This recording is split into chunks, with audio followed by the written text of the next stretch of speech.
Armies, জংকুকের bike riding video দেখে তোমাদের কি অবস্থা? হ্যাঁ, আমাদের সবার প্রিয় গোল্ডেন ম্যাগনেট জংকুক আবারও ইন্টারনেটে আগুন লাগিয়ে দিয়েছে। গতকাল জংকুক তার টিকটক আইডিতে এমন একটা ভিডিও শেয়ার করেছে যা দেখে সবার চোখ কপালে। সে জাস্ট সিউলের রাস্তায় বাইক চালিয়ে সবাইকে চমকে দিয়েছে। তুমি যদি প্রথমবার ভিডিওটা দেখো তোমারও মনে হবে এটা কোনো সিনেমার দৃশ্য। আমি তো প্রথমবার দেখে বিশ্বাসই করতে পারিনি, পরে ভালো করে খেয়াল করে দেখলাম না, এটা তো জিয়ন সাহেবের আইডি, তাই বিশ্বাস করতে বাধ্য হলাম। তবে তোমরা এই ভিডিওতে সবচেয়ে জোস আর কিউট ব্যাপারটা খেয়াল করেছো? ব্যাপারটা হচ্ছে জংকুক কিন্তু জানতো তার আর্মিরা তার বাইক রাইডিং ভিডিও দেখে যতটা খুশি হবে ঠিক আবার ততটাই চিন্তিত হবে। চিন্তার কারণ এটাই যে জংকুক এই উড়াদুরা বাইক রাইডিং করতে গিয়ে না জানি কোনো অঘটন ঘটিয়ে ফেলে। তাই জংকুক শুধু স্টাইলই দেখায়নি, তিনি দেখিয়েছেন একজন দায়িত্বশীল রাইডার হিসেবে কতটা সচেতন হওয়া উচিত। ভিডিওটা খেয়াল করলে দেখতে পাবে তার হাতে কত মজবুত প্রোটেক্টিভ গ্লাভস ছিল। শুধু তাই নয়, তার প্রতিটা জয়েন্টে ছিল মজবুত প্যাডিং, অর্থাৎ বাইক চালানোর সময় কোনো দুর্ঘটনা ঘটলে এই গিয়ার গুলো তাকে রক্ষা করবে। তার মাথায় ছিল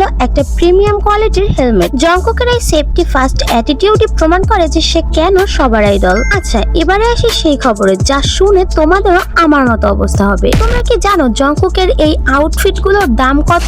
আচ্ছা চলো জেনে নেই জংকুক বাইক রাইডিং এর সময় যে আউটফিট গুলো ক্যারি করেছে সেগুলোর কোনটার দাম কত। তো প্রথমেই তার হেলমেট। তার হেলমেটটার দামই প্রায় 66 থেকে 67 হাজার টাকা। গায়ে থাকা টি শার্টটা প্রায় 5,000 টাকার মতো। আর পিঠের ব্যাগের দাম আর ক্যাপের দাম শুনলে তুমি মনে হয় হার্ট অ্যাটাক করবে। বাইক রাইডিং এর সময় জংকুকের পিঠে যেই ব্যাগটা ছিল সেইটার দাম প্রায় 1,75,000 টাকা।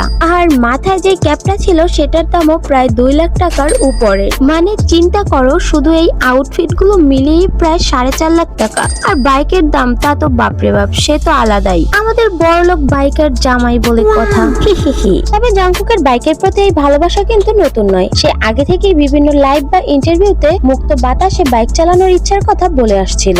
এমনকি তার এই বাইক রাইডিং এরও কিছুদিন আগে এসে জিমিনকে প্রশ্ন করেছিল তার সাথে জিমিন বাইক রাইডিং করতে চায় কিনা, কিন্তু জিমিন তাকে সোজাসুজি না করে দিয়েছে। জিমিন বলেছে সে গাড়ি চালাতে, মানে 4 চাকার গাড়ি চালাতেই বেশি কমফর্ট ফিল করে। তবে জংকুকের গতকালের এই ভিডিওটা যেন তার সেই প্যাশনেরই একটা প্রতিফলন। সব মিলিয়ে জংকুকের গতকালের ভিডিওটা আর্মিদের দিল খুশ কর দিয়া। না মানে যারা আর্মি আছে তারা তো জংকুক বাইক রাইডারকে পেয়ে গেছে, কিন্তু যারা আর্মি প্লাস উপন্যাস প্রেমিক তারা তো জায়ান কৃতিককে খুঁজে পেয়েছে। কি গো উপন্যাস প্রেমীরা, ঠিক বলছি তো? তাহলে অবশ্যই কমেন্ট বক্সে জানিয়ে যেও।